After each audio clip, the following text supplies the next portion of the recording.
today's lesson, we are going to be looking at wages. So, starting off with minimum wage, right now the adult minimum wage is $15.50 per hour. The student minimum wage is $14.60 per hour. And generally speaking, the minimum wage gets adjusted every, I believe it's April or September. I think it's September. It can go up a certain percentage. So I think 15.50 was the last kind of increase. So we'll see what it increases from there. But based on inflation, like we've talked about earlier, it might, or you might tend to see it go up. So if you work every Friday, Saturday, and Sunday in, well, not January, because calendar says different, in February, for 3 hours, 5 hours, and 5 hours respectively, how much will you earn in total? Well, if we go to our calendar, highlight, we have 1 weekend, 2, 3, 4 weekends. So 4 weekends or 4 groups of Friday, Saturday, Sunday. So we have 13 hours times 4 for the 4 weekends. So you're working 52 hours in February. So we take the 52 hours, we multiply that. Let's say we'll go with the adult minimum wage, $15.50. We end up with $806. So you get $806 for the month of February. Not too bad, not too bad, especially if you're working or if you're still in school. But there are several deductions that all people living in Ontario and Canada have to pay. So if you already have a job, then you will already know about these deductions. You may not know what they stand for, but you know that you are getting some of your money deducted from your pay. Unless you're doing like small side jobs where you just get paid just in cash. Technically, you would have to account for some of these later. But realistically, for right now, any job, any legitimate job, might say, or not legitimate because jobs for just cash can count too. But in most cases, there are deductions that come in. Obviously, not the Bear Patrol tax of $5, but there are some specific deductions that we have to deal with. So one is employment insurance, or EI. Right. So generally, this is about 1.63% on your or of your pay, and employment insurance goes to things such as your unemployment. So if you are unemployed and you can't find work, you can collect EI. If you're away on maternity leave or paternity leave, or sometimes medical leaves, if your job doesn't give you a certain percentage or a certain amount or a certain pay, you can claim EI or go on EI to collect some money. It's not a lot, but at least it's something. Right? So everyone pays into that, regardless of whether you use EI or not. But chances are, at some point in your life, you will probably be using EI. CPP, your Canada Pension Plan. So we have about 5.95% of your pay goes into the Canada Pension Plan. So this is for when you retire, you can collect a pension. So this is where you get like a monthly, I believe, or maybe it's a weekly payment. I'm not 100% sure, from the government, basically to support you as you retire. Now, certain jobs may have pension plans as well that you also pay into, but generally speaking, if they don't, and just kind of the standard deductions, Canada Pension Plan is one. Federal income tax. So federal income tax, you do get a certain percentage of your pay is taxed. So this is things that go to all of the kind of goods or all the services that the federal government provides. You could think there's also a provincial income tax as well, but that usually gets calculated when you do your taxes, which again goes towards things that the provincial government takes care of. So depending on how much you make, there is a certain percentage that gets taken off of your pay, or for the first certain amount. So for the first $50,000, it's 15%. Anything more than $50,000 to $100,000 is 20.5%. From $100,000 to $150,000, it's 26%, and so on and so on. So the more money you make, the more you get taxed, because you can afford to be taxed a little bit more. Or basically, the more money you make, the more kind of your share that you have to provide or give back, I guess you could say. So this is where sometimes you see a lot of this during election time.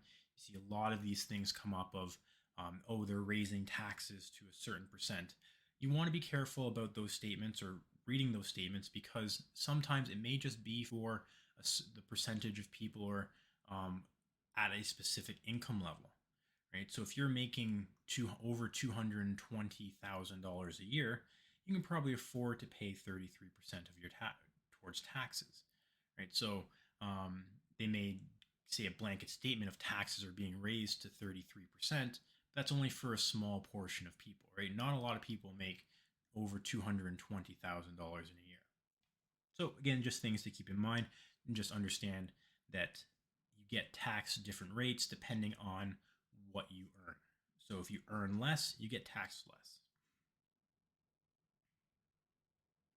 So to calculate our net pay, right, we need to take off these deductions: 1.63%, 5.95%, and 15% for our federal income tax. So if you earn $806 in that month of February, how much do you actually get? Well, 15 plus 5.95 plus 16, or 1.63, works out to about 22, we'll say 23%. So you lose approximately 23% of your pay. So if I have $806,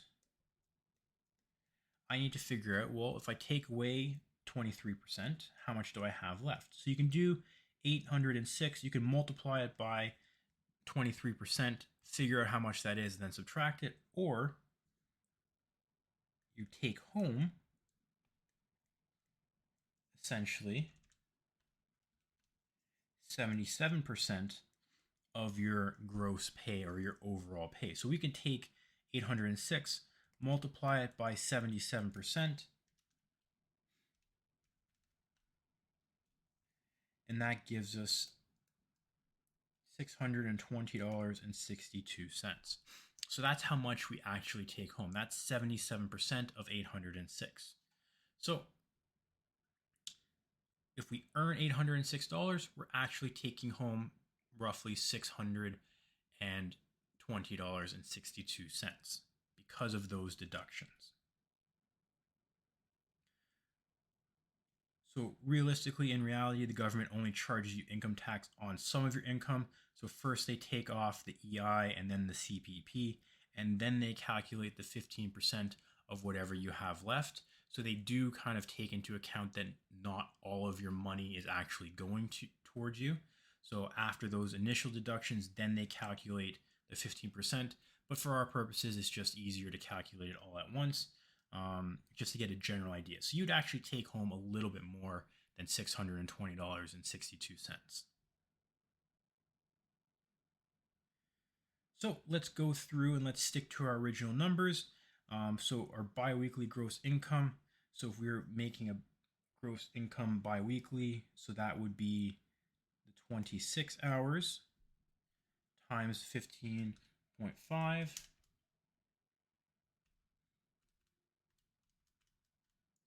That gives us 403.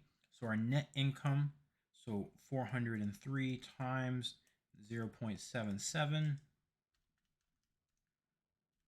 So bi-weekly, we're making $310.31.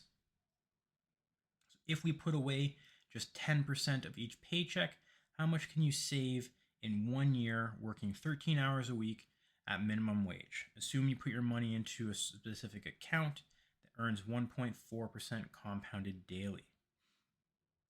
So 10% of our net income, so 310.31 times 0.10, or 10%. So we're going to be saving $31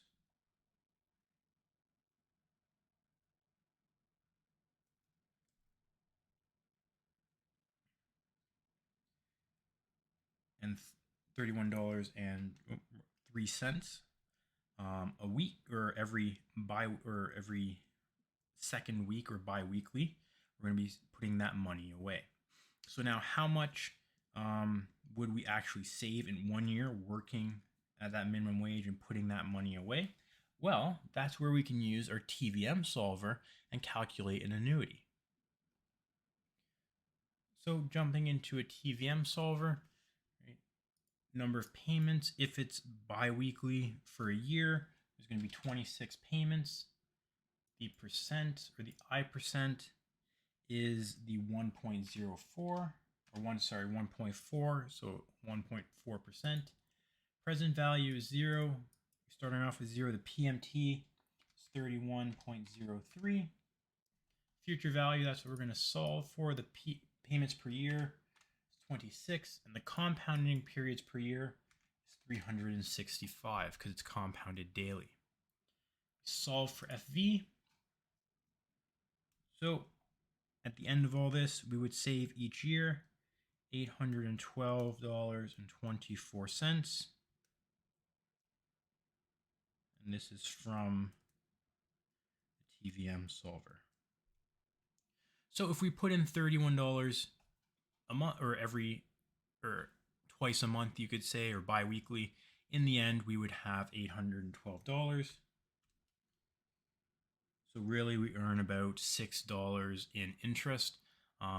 So it's not higher, or it's not a lot of interest, but we have to keep in mind that it is 1.4% compounded daily and just a regular savings plan or savings account.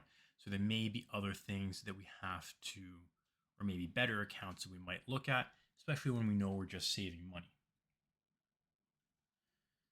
So looking at a saving plan, how much will you save over the summer, assuming that the summer is 8 weeks? You're paid bi-weekly, therefore you get paid 4 times over the summer. So this is similar to what we just did. So saving over the summer. So the N for the summer, so it's 4 times. So we're making 4 payments. FV, future value we're looking for, the I is 1.4%. Present value is 0. PMT is 31.03. PY, payments per year. In this case, we're making 4 payments. And the compounding period is 365. So again, should be less than what we just calculated. So in this case, we go back, we change up some of our values. For payments per year, this would be 26. Let's solve for FV. So we now have 124.22. Got to change the payments per year, because per year is 26, but right now it's only 4. So we would save $124.22 or 22 cents if we were saving 10% of our pay. Right? So if you're saving up for something big, you probably want to be saving a bit more than 10%. You can see how much you're actually making, even when we go to looking at a year, right? And that's a year at minimum wage for an adult. So realistically, if you're saving up for something big, like I just mentioned, you probably want to save more than 10%, or you are going to be saving for a period of time, right? But again, that's just with minimum wage. So that's kind of why why you obviously want to strive for something more than minimum wage, or you really want to have good savings accounts, or save more than 10% of your net pay, which means you have to kind of be frugal or good with your money or smart with your money in terms of what you spend the remaining 90% on. Right? Obviously, in some cases, you may not have a choice, things like rent or utilities or cell phones or things like that. But you know what they always say, right? You can just kind of make a coffee at home. You don't need to go out and get a Starbucks um, or a Starbucks every day, right? If you just stopped drinking Starbucks, you would be able to save up or purchase something because you'd have more money. Obviously, just a joke, because that's probably not um, in the long run. A coffee a day probably isn't the best or isn't enough to really throw off your savings. But again, it's just this is just kind of a general scenario that kind of just should make you aware of kind of um, what kind of the base is. So, or at least give you some steps on how you can go ahead and then calculate based on your own scenario or over a different period of time, or kind of set your own goals or your own plans, things like that. So again, just kind of a look at wages and deductions that occur, and then just kind of using that in our interest or TVM solving type scenario questions that we've dealt with before.